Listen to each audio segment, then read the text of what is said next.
Hello प्यारे बच्चों, welcome to our channel physics पढ़ना से। बच्चों, आज मैं आपके लिए लेके आया हूं हाउस होल्ड सर्किट्स का वन शॉट वीडियो। आपको बहुत प्रॉब्लम हो रहा था ना इस टॉपिक में, तो आज हम ये सारे जितने भी छोटे छोटे इंफॉर्मेशन है बच्चों इस टॉपिक के, वो सारा कुछ डिस्कस करेंगे और इसके साथ आपका सारा का सारा डाउट्स खत्म हो जाएगा। एंड वन मोर थिंग, आप जो भी वीडियो मैं बना रहा हूं बच्चों, वो आपके हेल्प के लिए, मैं आपके साथ साथ चल रहा हूं, है ना। तो घबराने की बिल्कुल जरूरत नहीं है। बस एक चीज आपको ध्यान रखना होगा कि जो भी चीज है, जो भी वीडियोज है, वो आप देखिए, क्योंकि ऑब्वियसली आई नो दैट कि किसी भी बच्चे के लिए 1 घंटे बैठना लैपटॉप के सामने या फोन के सामने और बैठ के पढ़ाई का चीज देखना है, थोड़ा सा तो मुश्किल होता है, थोड़ा पेशेंस रखना पड़ेगा। लेकिन आपको अच्छा करना है और मैंने भी ये ठाना है कि इस बार 90 प्लस के ऊपर, 90 के ऊपर आपको आना ही आना है फिजिक्स के बोर्ड्स में, है ना। आईसीएसई 10th का जो आपका एग्जाम होने वाला है बोर्ड्स का, तो उसके लिए बच्चों मैं अपने तरफ से सारा कोशिश करते जा रहा हूं और आप भी मेरे साथ साथ चलते रहिए। ऑनेस्टली आपको सिर्फ ये सारे चीज देख देख के सीखने हैं और फिर जहां दिक्कत लगे वो मुझे फिर से आप बताइए कमेंट सेक्शन में, मैं फिर से उसके लिए जो भी चीज कर सकता हूं, जो भी सॉल्यूशंस अपडेट कर सकता हूं, वो मैं करूंगा, है ना। चलिए आइए स्टार्ट करते हैं। सबसे पहला चीज है बच्चों कि ये हाउस होल्ड सर्किट में हमें करना क्या क्या, एक बार ओवरव्यू लेते हैं हम। जो हमारा इलेक्ट्रिसिटी है वो कहां पे बनता है, कहां जनरेट होता है, उसके बाद हमारे घर तक लाने का जो प्रोसेस है वो क्या कैसे होता है, कहां से कहां भेजते हैं, फिर कहां भेजते हैं और फिर फाइनली हमारे घर तक कैसे आता है करंट, है ना। और फिर जब घर के अंदर आ जाता है तो घर के अंदर करंट को डिस्ट्रीब्यूट कैसे करते हैं, उसका कौन सा तरीका हम फॉलो करते हैं, है ना। और फिर घर के अंदर हम कौन कौन सा डिवाइस यूज करते हैं, जैसे फ्यूज क्या होता है, एमसीबी क्या होता है, घर के अंदर अर्थिंग कैसे करते हैं, कलर कोडिंग क्या होता है वायर्स का, ये सारा चीज बच्चों हम डिस्कस करने वाले हैं बहुत अच्छे से। तो आइए सबसे पहले ये देखते हैं कि पावर ट्रांसमिशन, मतलब जो इलेक्ट्रिसिटी, इलेक्ट्रिकल पावर बन रहा है वो कहां बन रहा है और फिर जाता कैसे हमारे घरों। देखिए सबसे पहले क्या होता है बच्चों, ये आपको पावर स्टेशन दिख रहा होगा। अब ये पावर स्टेशन कुछ भी हो सकता है, it might be a hydro electric power plant, nuclear power plant, wind mill, कुछ भी हो सकता है। मतलब तरीका अलग अलग है, लेकिन हमारा मोटिव क्या है, इलेक्ट्रिसिटी जनरेट करना। तो ये पावर जनरेटिंग स्टेशन बोलते हैं बच्चों इसे हम, जहां पे पावर कितने पे जनरेट होता है, 11 किलो वोल्ट के वोल्टेज पे पावर यहां पे बनता है, जनरेट होता है। मैं लिख देता हूं 11 केवी। हमेशा आप ये ध्यान रखिएगा कि के स्मॉल रहेगा और वी कैपिटल रहेगा, है ना। तो 11 केवी पे यहां पे करंट बन चुका है, पावर बन चुका है। और इसके बाद देखिए इसको हम कहां भेजते हैं, ग्रिड सब स्टेशन में। ग्रिड सब, थोड़ा ये चीज याद रखना पड़ेगा बच्चों, इसलिए फ्लो चार्ट जैसा हमने इसको तैयार कर लिया और इसी से सीख रहे हैं। ग्रिड सब स्टेशन में क्या होता है हमसे डायरेक्टली पूछा जा सकता है। तो ग्रिड सब स्टेशन में हम वोल्टेज को 11 केवी से बढ़ा के 132 केवी तक ले आते हैं। बहुत बढ़ गया वोल्टेज, है ना। तो हमसे पूछा जा सकता है कि बढ़ाने के लिए हम क्या करेंगे। तो इसके लिए बच्चों हम स्टेप यूज करते हैं, स्टेप अप ट्रांसफॉर्मर। ट्रांसफॉर्मर मैंने बताया ऑलरेडी, इलेक्ट्रोमैग्नेटिज्म का जो वन शॉट था, आप वो देख सकते हैं अगर उसमें आपको कोई दिक्कत है तो स्टेप अप ट्रांसफॉर्मर यूज करके हमने वोल्टेज यहां पे बढ़ा दिया। अब देखिए इसके बाद इसको कहां भेजते हैं, इसके बाद हम इसको भेजते हैं यहां मेन सब स्टेशन में, जहां पे वापस इसका वोल्टेज 132 केवी से कम करके 33 केवी, मतलब 33 किलो वोल्ट तक हम ले आते हैं, है ना। और इसके लिए हम obviously step down transformer use करेंगे। और फिर यहां से दो रास्ता बढ़ता है बच्चों, या तो हम यहां से इसको डायरेक्टली भेज दें हेवी इंडस्ट्रीज में, कितने वोल्टेज पे भेज दिया करंट, 33 किलो वोल्ट पे ही, मतलब 33,000 वोल्ट, किलो मतलब 1000, ओके। या फिर दूसरा रास्ता है कि हम इसको भेजते हैं इंटरमीडिएट सबस्टेशन में, जहां पे वोल्टेज को और कम किया जाता है, 33 किलो वोल्ट से कम करके ले आते हैं 11 किलो वोल्ट पे, है ना। फिर बच्चों यहां से दो रास्ता बढ़ता है, या तो हम इंटरमीडिएट सबस्टेशन से डायरेक्टली लाइट इंडस्ट्रीज में भेज दें, है ना। करंट को जो हमने बनाया था, करंट जनरेट किया था, उसको 11 किलो वोल्ट पे ही भेज दे, कहां, लाइट इंडस्ट्रीज में। या फिर दूसरे जगह हम कहां भेजते हैं, सिटी सबस्टेशन में, जहां पे हम क्या करते हैं, जो हमारा वोल्टेज 11 केवी था उसको कम करके 220 वोल्ट पे ले आते हैं। अब जरा सोचिए, 11,000 वोल्ट से कम करके हम 220 वोल्ट पे ले आए हैं, और इसके लिए भी हम क्या यूज करेंगे, स्टेप डाउन ट्रांसफॉर्मर, कम करना है वोल्टेज। अब ये रेडी है बच्चों, 220 वोल्ट पे आ चुका है हमारा वोल्टेज, कितना है, 220 वोल्ट। अब हम इसको घरों में सप्लाई कर सकते हैं करंट को, है ना। अब हमारे दिमाग में आया कि हेवी इंडस्ट्री क्या है, लाइट इंडस्ट्री क्या है। हेवी इंडस्ट्री मतलब जहां पे जैसे रेल कारखाना है, जहां पे जो हमारा ट्रेन का कोचेज है या फिर व्हील्स है, ये सब बनता है हेवी इंडस्ट्रीज में, करंट हम इतने वोल्टेज पे ही भेज देते हैं। और जो सिटी के अंदर छोटे छोटे इंडस्ट्रीज हैं, जैसे जहां चम्मच बनता है, डिस्पोजेबल प्लेट, ग्लास वगैरह ये सब बनता है, ये सब लाइट इंडस्ट्रीज है, तो वहां पे हम करंट कितने भेजते हैं, 11,000 वोल्ट पे, है ना। अब देखिए ये जो हमने करंट बनाया है ये कैसा करंट है बच्चों, ये है ऑल्टरनेटिंग करंट, है ना। ऑल्टरनेटिंग करंट क्यों बोलते हैं, क्योंकि इसका डायरेक्शन चेंज होता रहता है और मैग्नीट्यूड भी करंट का चेंज होता रहता है, इसीलिए इसका नाम ही क्या रखा है हमने, ऑल्टरनेटिंग करंट, है ना। अगर आपने जनरेटर पढ़ा होगा, एसी जनरेटर, तो आपको इसका कॉन्सेप्ट पता होगा कि ऑल्टरनेटिंग करंट क्यों बोला जाता है इसे और वो बनता कैसे। अब देखिए इसका फ्रीक्वेंसी होता है 50 हर्ट्ज बच्चों, ये जो चेंज होता है ना बार बार डायरेक्शन इसका चेंज होता रहता है, तो उसका फ्रीक्वेंसी हमारा 50 हर्ट्ज ऑल्टरनेटिंग करंट का। अब देखिए हमारे दिमाग में एक सवाल आया होगा कि अगर इसको वापस यहां पे 11 केवी पे ही लाना था तो इतना झंझट क्यों, कि पहले बढ़ाया 132, फिर कम किया 33, फिर कम किया 11, डायरेक्टली यहां से 11 पे बन ही गया था, 11 पे ही भेज देते। तो ये बहुत प्रोमिनेंट क्वेश्चन है बच्चों, ये आपसे बहुत बार पूछा जा चुका और पूछा जा भी सकता है आगे भी, तो हम इसका जवाब ढूंढते हैं कि आखिर 11 केवी पे ही डायरेक्टली यहां से यहां पे क्यों नहीं भेज दिया। Why is the electrical energy generated at 11 kV not transmitted directly to the city substation? अब देखिए क्या होगा, हमने पढ़ा होगा बच्चों कि P इक्वल VI होता है ना, ये चीज मैं थोड़ा इधर कर देता हूं और देखिए P इक्वल VI होता है, इसको भी इधर करते हैं। देखिए P इक्वल VI से हमें क्या रिलेशन मिलने वाला है, अगर पावर, अब जैसे आपने सुना होगा कहीं पे कोई पावर प्लांट एस्टैब्लिश किया गया जिसका आउटपुट इतना है, इतना देता है, मतलब उसका जो पावर है वो फिक्स्ड है बच्चों। जैसे हम एग्जांपल ले लेते हैं कि 1 मेगावाट का पावर है, मतलब हर एक सेकंड में 10 to the power 6 joule electrical energy वो पावर प्लांट जनरेट कर रहा है, बना रहा है ना। तो ये पावर फिक्स हो गया, वो हर एक सेकंड में उतना ही बनाता रहेगा। तो अगर पावर हम फिक्स कर दें, कांस्टेंट कर दें, तो देखिए P यहीं पे रह गया, V इधर आ गया और I इधर। देखिए यहां से हमें रिलेशन क्या मिल जाएगा, I क्या है, इनवर्सली प्रोपोर्शनल V, मतलब अगर वोल्टेज कम होगा तो करंट ज्यादा हो जाएगा, है ना। अब देखिए हमने क्या किया, और दूसरा चीज भी मैं आपको बता ही दूं, H इक्वल होता है बच्चों I स्क्वायर RT, मतलब H और I, ये H क्या है, heating effect, heat energy produce due to flow of current. तो ये आपको दिख रहा हो कि H तो डायरेक्टली प्रोपोर्शनल है I स्क्वायर के, है ना।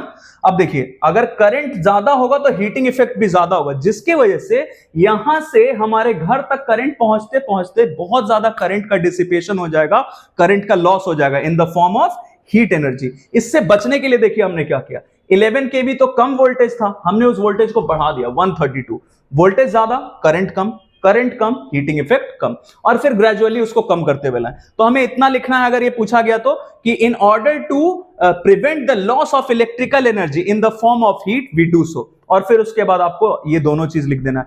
कोशिश ये करना है बच्चों कि कितना ही थियोरेटिकल क्वेश्चन हो, अगर वहां पे कोई भी रिलेशन हमारे काम का है तो हम वो लिख ही देते हैं, इसका बहुत अच्छा इंपैक्ट होता है बच्चों, है ना, फिजिक्स के पेपर में।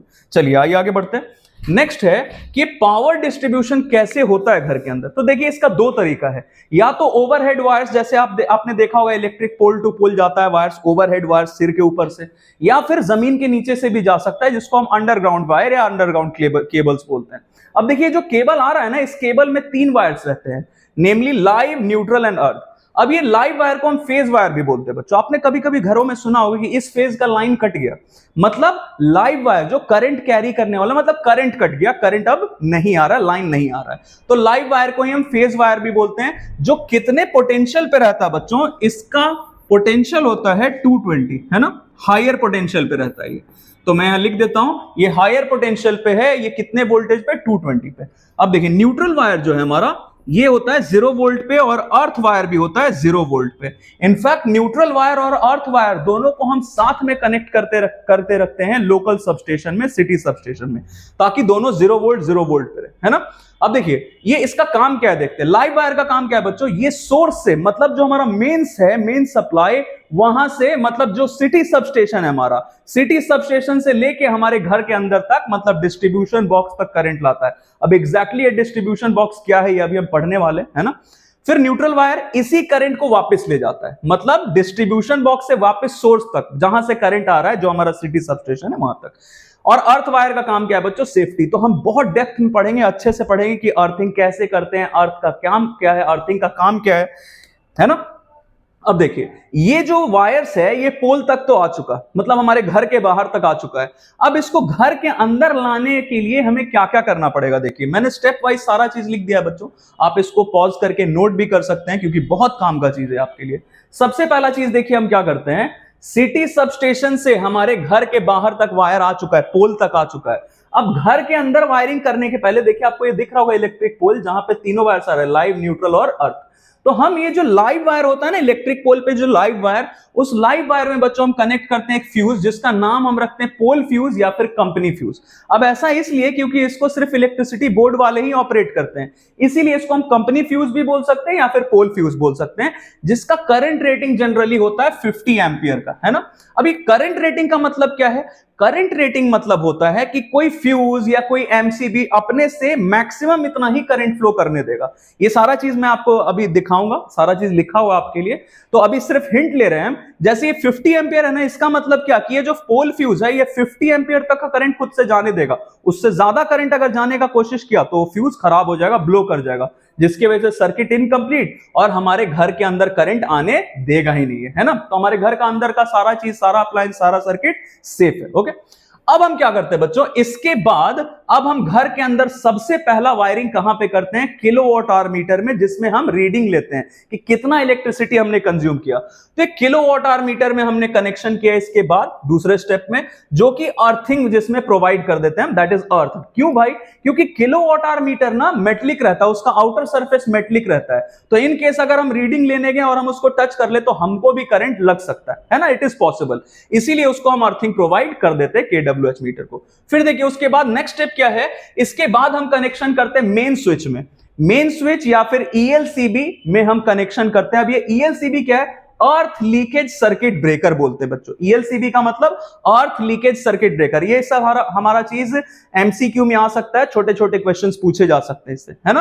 तो ये जो है, ये है क्या समझते हैं? मेन स्विच क्या है? ये बच्चों डुअल पोल स्विच है, मतलब इसका कनेक्शन दोनों ही वायर्स में रहता है। जनरली हमारे घर में जो स्विच रहता है उसका कनेक्शन सिर्फ लाइव वायर में रहता है, लेकिन जो डुअल पोल स्विच है ना, उसका कनेक्शन दोनों वायर्स में रहता है, live as well as neutral.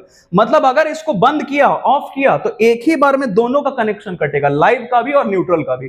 तो हमसे इसका सिग्निफिकेंस पूछा जाता है कि मेन स्विच यूज क्यों किया है।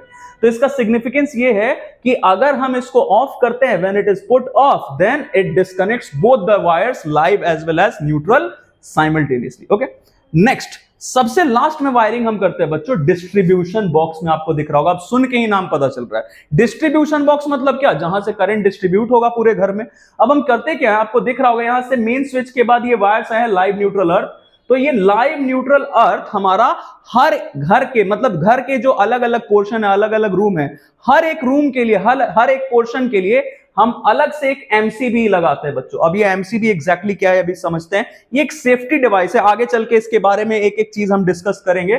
फ्यूज के जैसा ही इसका भी काम है, इसका भी करंट रेटिंग रहता है। जैसे ये जो MCB हमने यहां पे लगाया ना, इसका करंट रेटिंग रहता है बच्चों 30 एम्पियर। मतलब 30 एम्पियर तक का करंट आया तो ये जाने देगा खुद से कि ठीक है जाओ, बाकी सारा रूम में अपना करंट जाने देगा।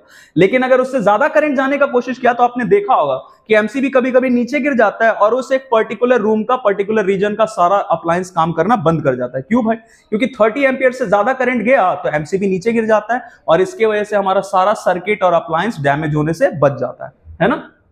तो ये सारे में अलग अलग MCB हमने प्रोवाइड किया। अब देखिए डिस्ट्रीब्यूशन बॉक्स तक आ चुका है करंट।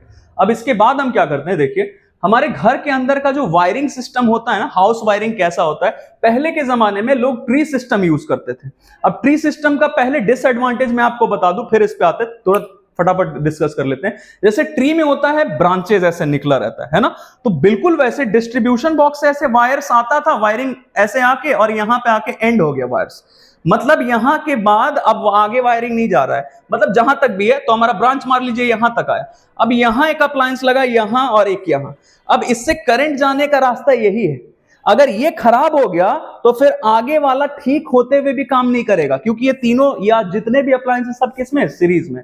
तो कोई एक अप्लायंस बंद किया तो सब बंद, एक खराब हुआ तो सब खराब। ये ट्री सिस्टम का डिसएडवांटेज था बच्चों। और भी डिसएडवांटेजेस था जिसके वजह से हमने रिंग सिस्टम स्टार्ट कर लिया यूज करना। अब इसका नाम सुन के ही पता चल रहा है रिंग सिस्टम का नाम मतलब क्या है कि ये देखिए डिस्ट्रीब्यूशन बॉक्स है, यहां से वायरिंग स्टार्ट होता है, घर के हर अलग अलग हिस्से में, रीजन में घूमता है और फिर वापस आके कहां पे कनेक्ट हो जाता है, डिस्ट्रीब्यूशन बॉक्स में। Hence it forms a ring, इसीलिए इसका नाम ही रख दिया रिंग सिस्टम। अब देखिए इसमें हमसे पूछा जाता है कि रिंग सिस्टम का एडवांटेजेस क्या है, क्यों यूज करते हैं हम ये। सबसे पहला बच्चों कि इसमें हमें जो कॉस्ट ऑफ वायरिंग है वो कम हो जाता है। क्यों भाई? क्योंकि जैसे देखिए, यहीं से समझ लेते हैं, यहां पे हमारे पास एक लैंप है, मान लेते हैं कि इसको 5 एंपियर का करंट चाहिए, प्रॉपरली वर्क करने के लिए इसको 5 एंपियर का करंट चाहिए। तो अब आपको दिख रहा होगा यहां से हमारा जो वायर्स आ रहा है, ये ऐसे भी गया, इधर से भी गया। तो इसमें होता क्या है कि इस लैंप तक करंट पहुंचने का 2 रास्ता है। तो जैसे इस एक डायग्राम की हेल्प से हम समझ लेते हैं, मान लेते हैं यहां से करंट आया, इधर से इसको मिल गया 2 एंपियर, और फिर इस वाले रास्ते से होके ऐसे करंट आके इसको मिल गया 3 एंपियर। तो ओवरऑल इसको 5 एंपियर तो मिल ही गया, लेकिन फायदा क्या है देखिए, एक रास्ते से अगर करंट जाना होता, जैसे ट्री सिस्टम में होता था, तो ज्यादा करंट अगर फ्लो करवाना है तो हमें मोटा वायर लेना पड़ेगा, हाई करंट कैरिंग कैपेसिटी का।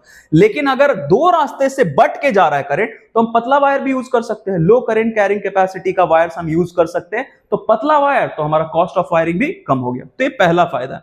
दूसरा देखिए क्या है, जितने भी अप्लायंस हैं आपको दिख रहे होंगे कि ये सारे अप्लायंसेस जो हैं हमारे, सबके लिए अलग अलग स्विच और अलग अलग फ्यूज दिया। ये एस स्विच है और एफ है फ्यूज, ताकि अगर इसको हम स्विच ऑफ करें तो सिर्फ यही स्विच ऑफ हो, बाकी सबका अलग से स्विच दिया हुआ है और सब तक करंट जाने का रास्ता अलग अलग है ना। अब देखिए, ये बंद हुआ तो सिर्फ ये बंद हुआ, बाकी सब इंडिपेंडेंटली वर्क करते रहेंगे। इन केस इसमें अगर ज्यादा करंट जाने लगा तो सिर्फ इसका फ्यूज डैमेज होगा, जिसकी वजह से सिर्फ इसमें करंट जाना बंद हुआ, बाकी सब में करंट जाने का रास्ता है। अब जैसे आपको दिख रहा होगा, ये देखिए फ्यूज, मान लेते हैं ये फ्यूज हो गया खराब, तो अब यहां से हमारा लाइव वायर दिए, आपको दिख रहा होगा यहां से आया ऐसे, और इसका तो सब कुछ ठीक ही है। मान लीजिए स्विच हमने बंद किया हुआ, सर्किट कंप्लीट है, तो इस तो करंट आएगा, इस तक आएगा, तो सब अपना अपना वर्क करेंगे। तीसरा चीज क्या है कि मान लेते हैं कि कभी हमें दिमाग में आया कि एक नया अप्लायंस हमें लगाना है, किसी रूम में नया अप्लायंस लगाना है ना, इंस्टॉल करना है, तो उसके लिए अब ये जरूरत नहीं है, जैसे ट्री सिस्टम में होता था कि वायरिंग यहां से आके यहां तक खत्म हो गया। अब एक नया अप्लायंस अगर हमें यहां पे लगाना है, तो फिर डिस्ट्रीब्यूशन बॉक्स से 3 वायर्स लीजिए, है ना, या 2 वायर्स लीजिए। अब इसमें ऐसा कुछ नहीं है, ये तो ऑलरेडी पूरे के पूरे घर में घूम रहा है वायर्स, तो हम कहीं से भी 3 वायर्स या 2 वायर्स निकाल के और कनेक्ट कर देंगे, अप्लायंस बन गया, है ना। कोई नया वायरिंग लेने का, नया लाइनिंग लेने का जरूरत नहीं। चलिए आगे बढ़ते हैं।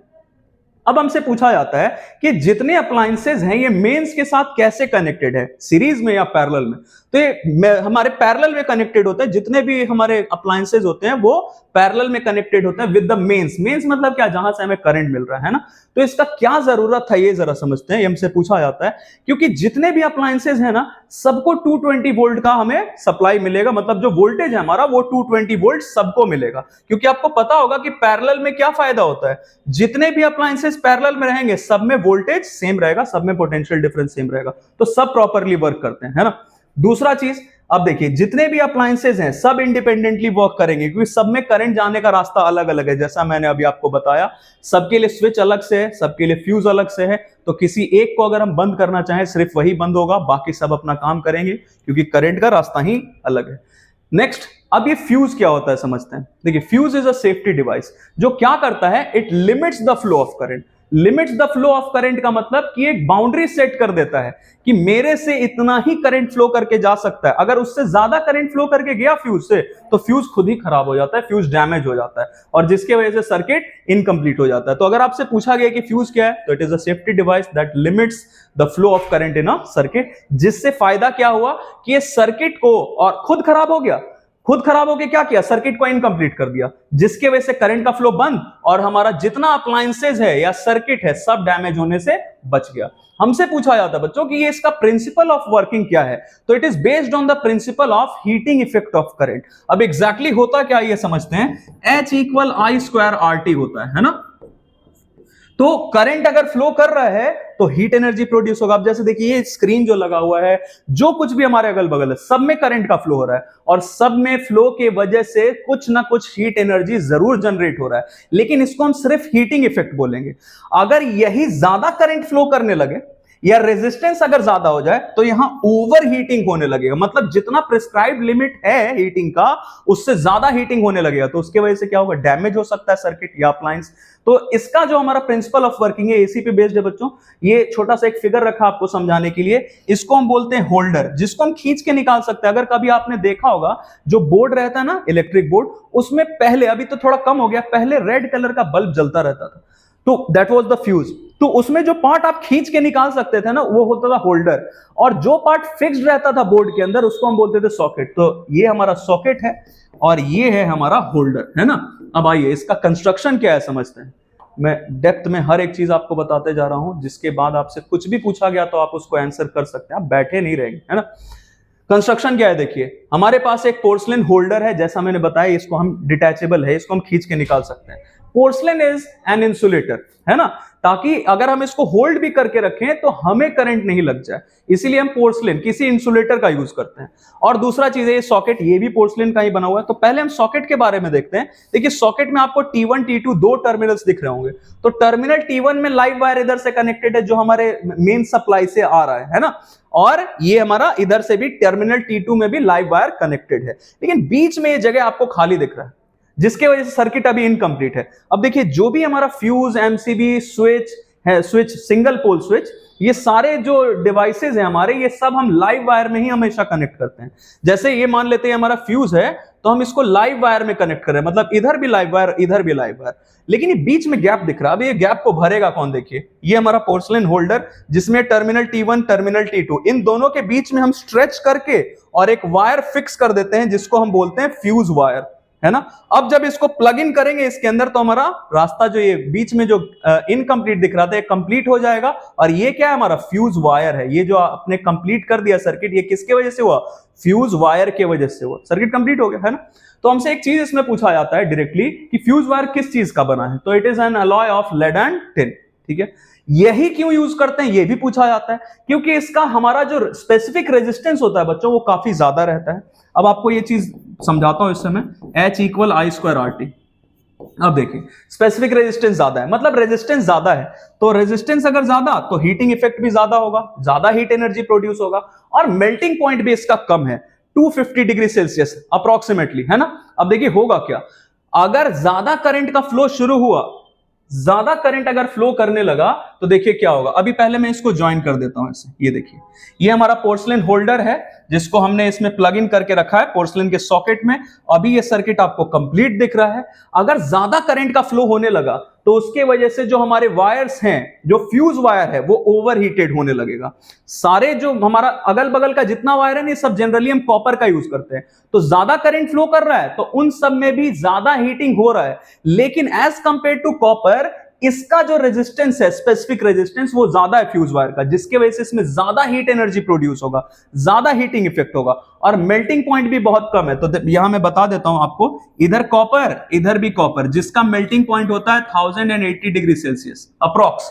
तो इसका मेल्टिंग पॉइंट बहुत ज्यादा हो गया ना। ये फ्यूज वायर का कितना है, सिर्फ 250 डिग्री सेल्सियस। तो ये फटाफट गर्म भी हो जाएगा क्योंकि इसका रेजिस्टेंस ज्यादा है, और फटाफट मेल्ट भी कर जाएगा क्योंकि इसका मेल्टिंग पॉइंट भी लगभग 1/4 है, बहुत कम है ना। ये खुद डैमेज हो जाएगा बच्चों, रास्ता इनकम्प्लीट, जिसकी वजह से करंट का फ्लो बंद और बाकी सारा कुछ डैमेज होने से बच गया, है ना। तो ये हमारा वर्किंग हो गया। तो आपसे अगर पूछा गया वर्किंग तो आप ये बता सकते हैं कि जब भी ज्यादा करंट फ्लो करेगा तो ओवरहीटिंग की वजह से फ्यूज वायर मेल्ट करके और सर्किट इनकम्प्लीट करके बाकी सब कुछ को खराब होने से बचा लेता है। चलिए आगे बढ़ते हैं। दूसरा चीज होता है बच्चों कार्ट्रिज फ्यूज, है ना। अब कार्ट्रिज फ्यूज क्या होता है, जितने भी कॉस्टली अप्लायंसेज हैं, जैसे आपका रेफ्रिजरेटर हो गया, वॉशिंग मशीन हो गया, इन सारे चीजों में हम जो फ्यूज यूज करते हैं वो कार्ट्रिज फ्यूज है। और ये कुछ ऐसा दिखता है बच्चों, ग्लास का रहता है, छोटा सा, आपने देखा ही होगा कहीं ना कहीं पे, और इसका करंट रेटिंग हमारा कम रहता है, 1 एम्पियर 2 एम्पियर 5 एम्पियर ऐसे करके इसका करंट रेटिंग रहता है। चलिए आगे बढ़ते हैं। अब हमसे एक सवाल पूछा जाता है कि फ्यूज को हम हमेशा लाइव वायर में ही क्यों कनेक्ट करें, न्यूट्रल में क्यों नहीं। तो मैं पहले आपको बता देता हूं कि लाइव में कनेक्ट करने का फायदा क्या है। देखिए लाइव में हमने यहाँ पे फ्यूज कनेक्ट करके रखा हुआ है, नॉर्मल कंडीशंस में कोई दिक्कत नहीं लगता है। आपको लगे न्यूट्रल में भी कनेक्ट कर दिया तो कोई दिक्कत तो नहीं हुआ। दिक्कत कब पता चलता है, जब ओवर फ्लो होने लगे, ज्यादा करंट फ्लो करने लगे सर्किट में, तब धोखा हो सकता है आपके साथ। आप रिलैक्स बैठे रहेंगे और आपको शॉक लग सकता है। कैसे, जरा देखिए, यहां हमने लाइव वायर में लगाया हुआ है। अब देखिए ज्यादा करंट जब फ्लो करने लगा तो लाइव वायर, ये जो हमारा फ्यूज का जो वायर है, फ्यूज वायर, वो मेल्ट कर जाएगा और ओवरहीटिंग की वजह से मेल्ट कर जाएगा, सर्किट हो गया इनकम्प्लीट। आपको यहाँ पे गैप दिख रहा होगा, रास्ता इनकम्प्लीट हो गया, जिसकी वजह से करंट का फ्लो बंद हो चुका है। और अब देखिए, आपको मैंने बताया अभी कि ये जो लाइव वायर है हमारा, ये कितने पे रहता है, 220 वोल्ट पे, और न्यूट्रल वायर 0 वोल्ट पे। तो अब ये जो अप्लायंस है, अब ये हमारा लाइव वायर से कनेक्टेड नहीं है, बीच में गैप दिख रहा है आपको। अब ये अभी भी किससे कनेक्टेड है, न्यूट्रल वायर से, जो खुद कितने वोल्ट पे, 0 वोल्ट पे। तो अब अगर इस अप्लायंस को जाके हम पकड़ भी ले तब भी हमें शॉक नहीं लगेगा, क्योंकि अर्थ भी है 0 वोल्ट पे, न्यूट्रल वायर भी 0 वोल्ट पे, तो दोनों के पोटेंशियल में कोई डिफरेंस नहीं है और इसलिए करंट भी फ्लो नहीं करेगा, तो वी आर सेफ, है ना। तो इसका फायदा हो गया ये। अब देखिए हमसे पूछा जाएगा कि न्यूट्रल में क्यों नहीं कनेक्ट किया, तो देखिए न्यूट्रल में क्यों नहीं कनेक्ट करते हैं। जैसे इसमें मैंने न्यूट्रल में कनेक्ट करके दिखाया है फ्यूज को, नॉर्मल कंडीशंस में कोई दिक्कत नहीं, ज्यादा करंट फ्लो करने लगा तो फ्यूज वायर मेल्ट कर गया, सर्किट इनकम्प्लीट। अब हम तो रिलैक्स बैठे हुए कि कोई दिक्कत नहीं, फ्यूज तो लगा ही दिया है, लेकिन दिक्कत क्या होगा देखिए, अब फ्यूज वायर मेल्ट कर गया, circuit incomplete. Obviously circuit incomplete है तो करंट का फ्लो तो नहीं ही होगा, लेकिन दिक्कत देखिए क्या आएगा, करंट का फ्लो बंद हो गया, लेकिन अब ये अप्लायंस न्यूट्रल वायर से कनेक्टेड नहीं है, जो कि 0 वोल्ट पे था। अप्लायंस अब 0 वोल्ट से कनेक्टेड, न्यूट्रल वायर से कनेक्टेड नहीं है। अभी भी ये किससे कनेक्टेड है बच्चों, ये अभी भी लाइव वायर से कनेक्टेड है, जो सिटी सब स्टेशन से आ रहा है, और वो कितने पे होता है, 220 वोल्ट पे। तो अगर इसको हम जाके पकड़ लें अप्लायंस को, तो अप्लायंस कितने पे, 220 पे, और हम किससे कनेक्टेड है, अर्थ से। तो अप्लायंस और अर्थ दोनों के बीच में पोटेंशियल का डिफरेंस आ गया ना, 220 वोल्ट पे अप्लायंस है और अर्थ है 0 पे। तो हमने ये जो रास्ता इनकम्प्लीट था ना, उस रास्ते को हमने कर दिया कंप्लीट। अब ये करंट यहां से फ्लो करके जाएगा नीचे, ओम्स लॉ पढ़ा होगा हमने आपने, पोटेंशियल डिफरेंस मिला तो करंट फ्लो करेगा, तो पोटेंशियल डिफरेंस मिल गया, अप्लायंस 220 वोल्ट पे और अर्थ 0 वोल्ट पे, और हमने पकड़ के कंडक्टर का काम कर दिया, पूरा का पूरा करंट हमसे फ्लो करके नीचे चला जाएगा अर्थ में, है ना। तो इट इज क्वाइट डेंजरस। तो इसीलिए हम न्यूट्रल वायर में कनेक्ट नहीं करते हैं, हम किस में कनेक्ट करते हैं, लाइव वायर। चलिए आगे बढ़ते हैं। एमसीबी, अब ये एमसीबी सेफ्टी डिवाइस ही है। एमसीबी मतलब मिनिएचर सर्किट ब्रेकर। अब देखिए इसके बारे में अगर आपसे पूछा है कि क्या है, तो it is also a safety device that limits the current flowing in a circuit. लेकिन इसका फायदा क्या है देखिए, अब इसमें ना, इसमें कोई झंझट नहीं। अब जैसे उसमें क्या था, फ्यूज वायर आपका मेल्ट कर जाता तो आपको मार्केट से फ्यूज वायर खरीद के लाना पड़ता, और फिर उसमें ये फ्यूज में आपको ये लगाना पड़ता, तब जाके सर्किट कंप्लीट होता आपका वापस, है ना। लेकिन इसमें आपका जो एमसीबी है, इसमें ऐसा कुछ नहीं है, इसमें आपको कोई भी वायर रिप्लेस करने का जरूरत नहीं है, लाइक द फ्यूज। तो ये पहला हमारा हो गया, इसका एडवांटेज आपसे पूछा जाता है कि what are the advantages of a fuse of a MCB over a fuse. तो ये पहला एडवांटेज। दूसरा क्या है, इसका रिस्पांस बहुत क्विक रहता है। अब फ्यूज में क्या होगा, करंट ज्यादा फ्लो करने लगा तो ओवर हीटिंग होगा, और जब वो 250 डिग्री सेल्सियस तक पहुंचेगा फ्यूज वायर, तब मेल्ट करेगा। मतलब उसमें कुछ सेकंड्स लग सकते हैं, लेकिन इसमें ऐसा कुछ नहीं होता है, ये सेंसर पे काम करता है। अब इसका रिस्पांस बहुत क्विक है, ये 25 मिली सेकेंड्स, मिली मतलब 10 टू द पावर -3, मतलब 25 into 10 to the power -3 second बच्चों, मतलब 0.025 सेकेंड। इतने कम टाइम में ये तुरंत नीचे गिरेगा, जैसे ही ज्यादा करंट सेंस किया तुरंत नीचे गिरा। तो ये इसलिए सेफर है, फ्यूज से ज्यादा सेफ है ना। चलिए आगे बढ़ते हैं। फिर स्विच क्या है, तो ऑब्वियसली स्विच का काम क्या होता है, आप ऑन ऑफ करते हैं, जिससे ये करंट का फ्लो या तो शुरू हो जाता है, बंद हो जाता है। ऑन कर दिया, करंट का फ्लो शुरू, ऑफ कर दिया, करंट का फ्लो बंद। अब देखिए दो तरीके के होते हैं। हाँ, दूसरा चीज, ये भी हमेशा हम लाइव वायर में ही कनेक्ट करते हैं। तो आपसे अगर पूछा गया कि स्विच क्यों कनेक्ट करते हैं लाइव वायर में, न्यूट्रल में क्यों नहीं, तो बिल्कुल उसी की तरह बताना है, फ्यूज की तरह ही, जो मैंने अभी आपको समझाया। हाँ, उसमें आपको ओवर हीटिंग वगैरह ये सब बताना था, इसमें कुछ नहीं बताना। इसमें डायरेक्टली आपको बताना है कि स्विच को अगर ऑफ किया हुआ है, अगर लाइव वायर में कनेक्टेड है, तब तो कोई दिक्कत नहीं है, क्योंकि इसका ना सर्किट कंप्लीट है और ना ये लाइव वायर से कनेक्टेड है, सो इट इज सेफ। बिल्कुल वैसे ही एक्सप्लेन करना है ना। आप, it is a kind of assignment for you, आप ये ट्राई करिएगा। दिक्कत नहीं आना चाहिए, आएगा अगर तो मुझे बताइएगा, मैं इसके लिए छोटा सा एक वीडियो अपलोड कर दूंगा। चलिए आगे बढ़ते हैं। सिंगल पोल स्विच बच्चों, अगर आपको सिर्फ स्विच बोला जाता है तो आप क्या समझते हैं, घर में जो ये स्विच है वही सब है ना। तो सिंगल पोल स्विच में क्या होता है, वो सिर्फ लाइव वायर में कनेक्टेड होता है ना, सिर्फ लाइव वायर में। तो अगर हम सिर्फ स्विच बोले तो आप क्या समझेंगे, सिंगल पोल स्विच, जो घरों में हम यूज करते हैं, इसका कनेक्शन है सिर्फ लाइव वायर में। वेयर जो डुअल पोल स्विच या डबल पोल स्विच होता है, सुन के ही पता चल रहा है, इसका कनेक्शन दोनों में रहेगा, live as well as neutral. जो अभी हमने मेन स्विच का डिस्कशन किया, वो इसी का तो एग्जाम्पल था, मेन स्विच। दोनों में कनेक्शन है, अगर ऑफ किया तो लाइव और न्यूट्रल दोनों का कनेक्शन एक ही बार में कटेगा। अब देखिए, अभी जो हम डिस्कस करने वाले स्टेयर केस वायरिंग के बारे में, ये भी डुअल कंट्रोल स्विच, डुअल पोल स्विच का ही एक स्पेशल केस है। क्या क्या होता है उसमें अभी सीखते हैं बच्चों।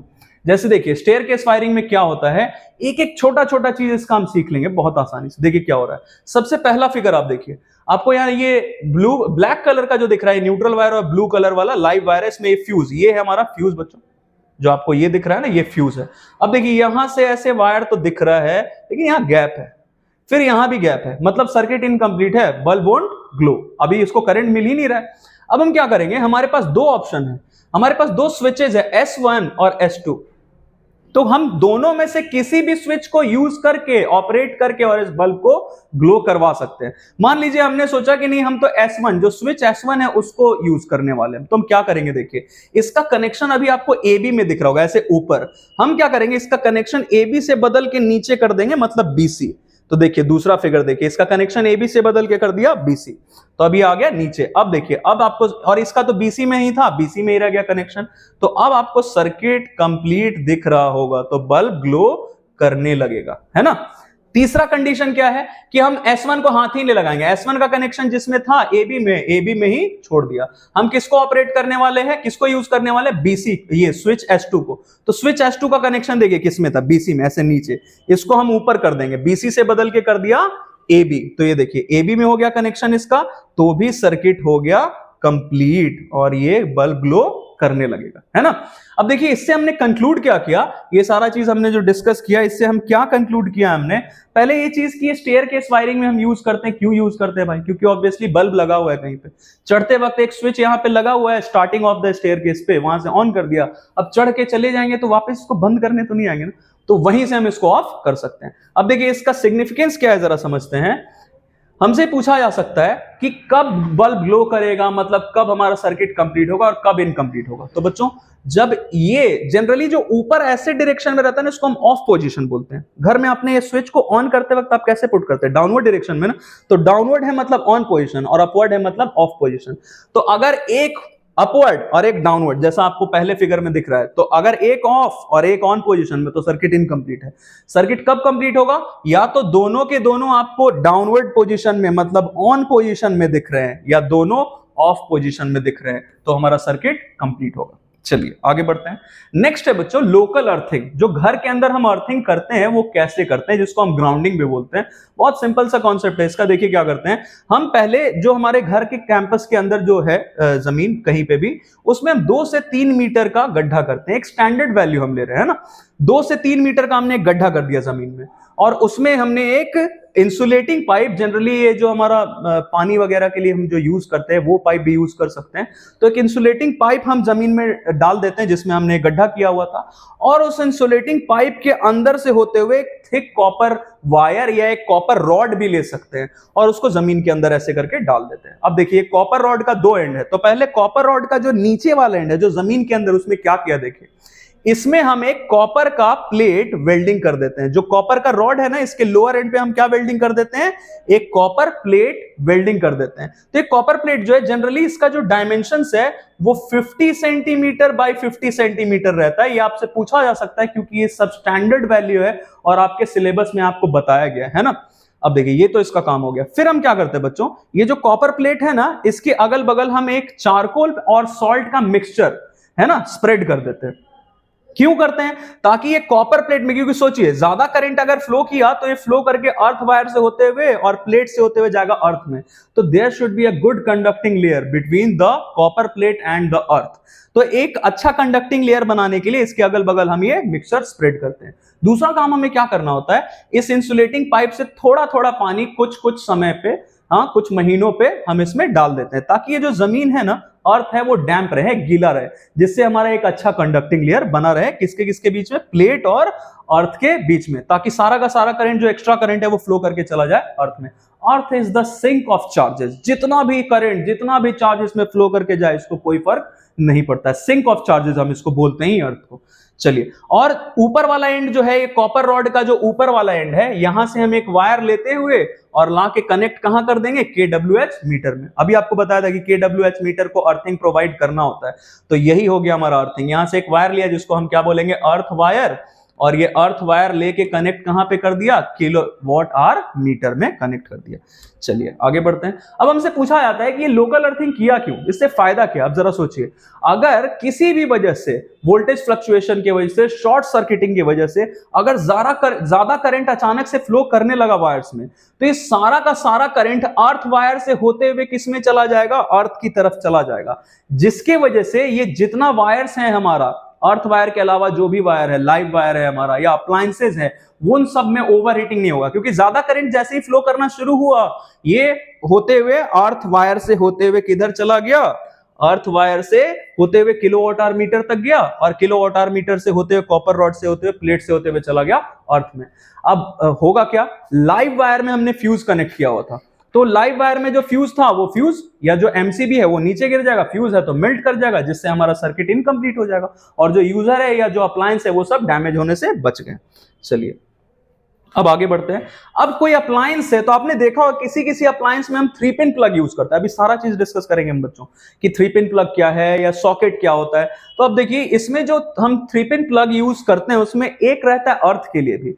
तो किसी अप्लायंस में अर्थिंग करने के लिए हम क्या करते हैं जरा समझते हैं। ये रहा हमारा अप्लायंस, और सबसे पहले कि कैसे अप्लायंस में अर्थिंग करना पड़ेगा। कोई भी ऐसा अप्लायंस बच्चों जिसका आउटर सरफेस मेटलिक है, क्योंकि मेटलिक सरफेस से जाके छुएंगे तो कंडक्टर है, तो उससे तो हमें करंट लग सकता है, माइट बी पॉसिबल।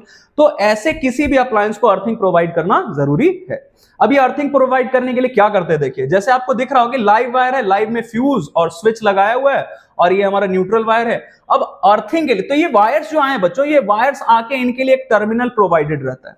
बिल्कुल वैसे ही अर्थ वायर के लिए जो केबल में हमारा जो अर्थ वायर है इसके प्लग में, वो अर्थ वायर देखिए ला के कहीं पे कनेक्ट करना पड़ेगा ना, तो उसके लिए एक टर्मिनल बनाते हैं हम अप्लायंस में, मतलब जहां वायर कनेक्ट करना है।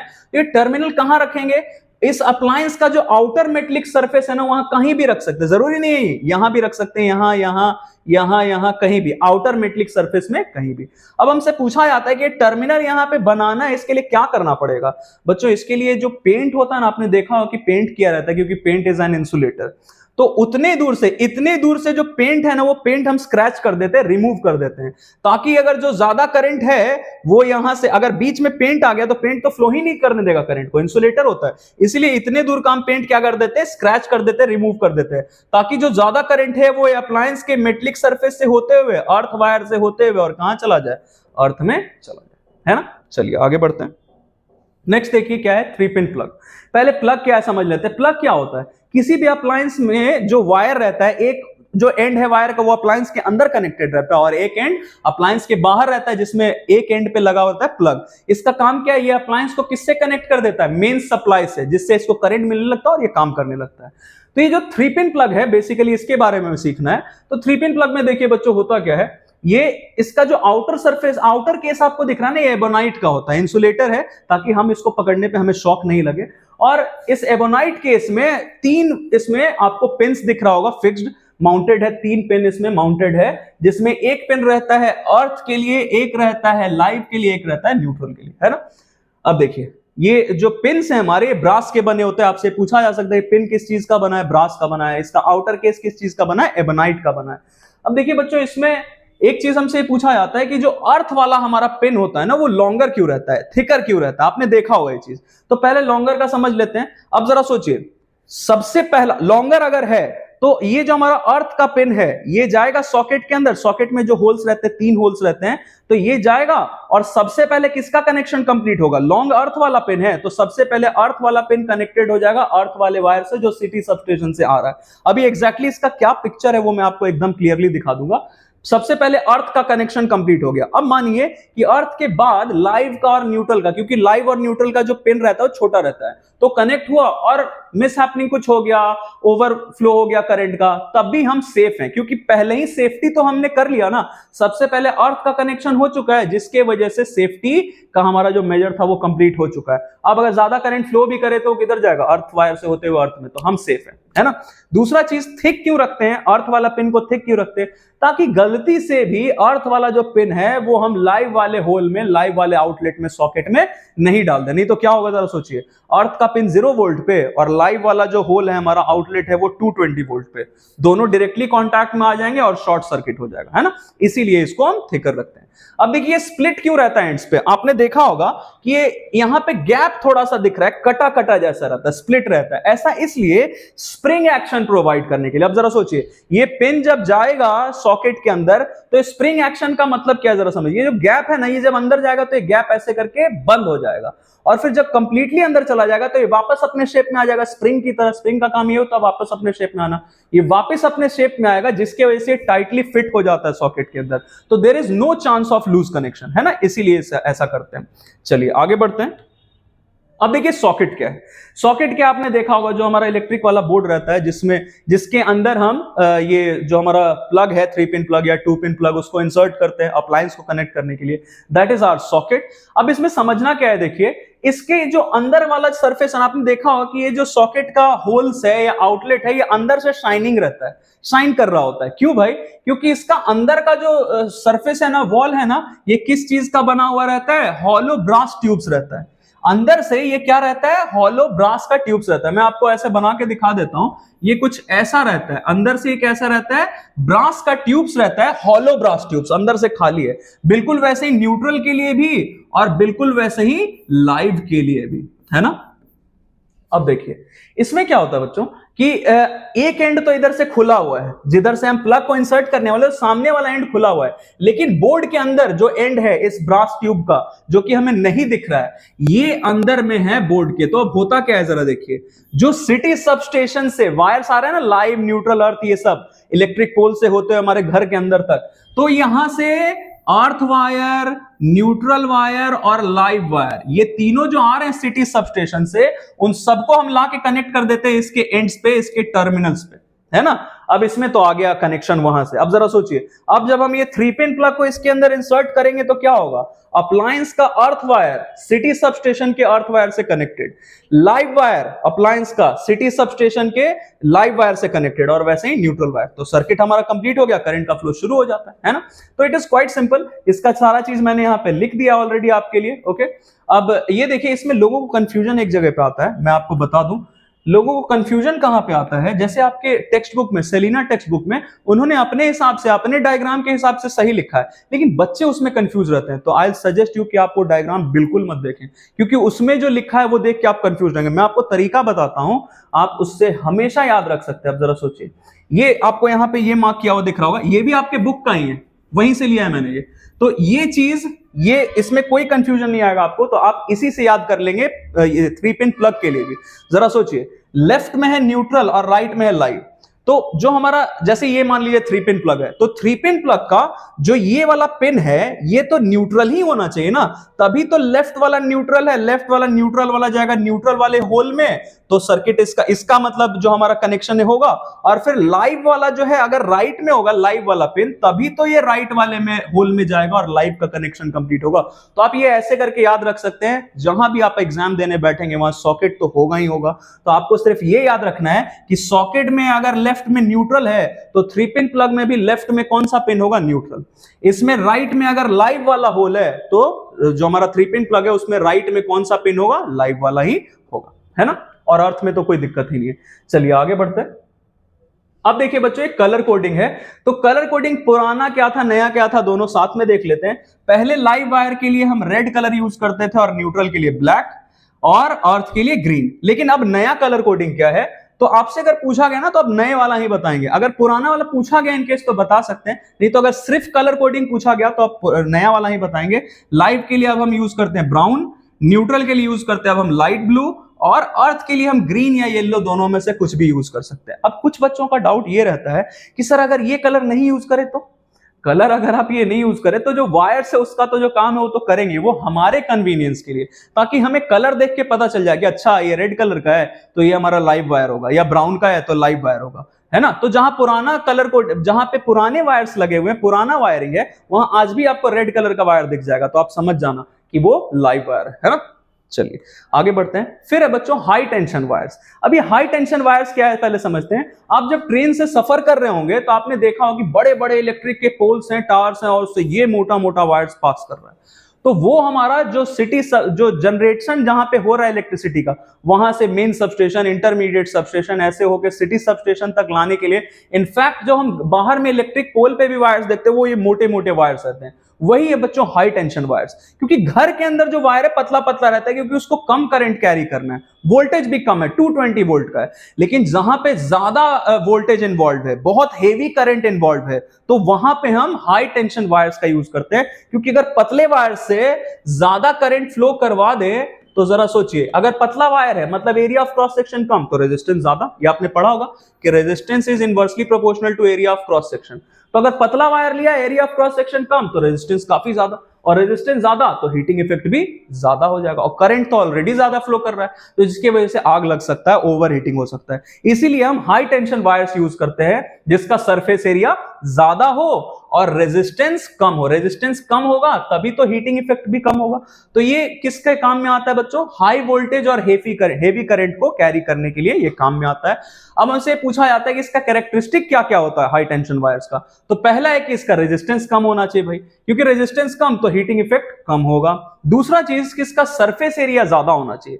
क्यों ज्यादा होना चाहिए अभी मैं आपको बताता हूं। अब कुछ सवाल ये आता है हमारे दिमाग में, आपने कभी भी इतना मोटा वायर नहीं देखा होगा, है ना? ये नहीं कि ज्यादा सरफेस एरिया चाहिए तो एक ही सिंगल थिक वायर इतना ले ले, नहीं। हम क्या करते हैं उसके जगह पे, हम कुछ वायर्स लेके जो जिसमें इंसुलेशन प्रोवाइड किया रहे, तो कुछ वायर्स को लेके, पतले वायर्स को लेके, मान लीजिए इतना पतला पतला वायर्स है, और उन सबको ट्विस्ट करके हम एक हाई टेंशन वायर तैयार करते हैं। तो हमसे पूछा जाता है कि सिंगल थिक वायर क्यों नहीं यूज कर लिया? क्योंकि ये जो हम बहुत सारे वायर्स को लेके एक साथ में ट्विस्ट करके बनाते हैं और सब में इंसुलेशन रहता है, सब अलग अलग इंसुलेटेड रहते हैं, है ना? तो इससे फायदा क्या होता है, देखिए इससे सरफेस एरिया और ज्यादा हो जाता है as compare to the single thick wire. ये जो ट्विस्ट करके हमने बनाया ना, इसका सरफेस एरिया और ज्यादा हो जाता है, जिसके वजह से हीट एनर्जी जो प्रोड्यूस हुआ था वो जल्दी जल्दी लूज करता है, रेडिएट करता है, जिसके वजह से हमारा इसमें कभी आग लगने का कोई गुंजाइश है ही नहीं। तो बच्चों आज इस वीडियो में हमने पूरा का पूरा चैप्टर कवर कर लिया, एंड आई होप सो कि आपको ये सारा चीज समझ में आया होगा। और मेरे बेस्ट विशेष है बच्चों आपके साथ, आप खूब अच्छा करके आइएगा एग्जाम में, और मैं तो आपके साथ चल ही रहा हूं। आगे भी कमेंट सेक्शन में जो जो चीज आपको प्रॉब्लम दे रहा है आप मुझे बताते चलिए। All the very best.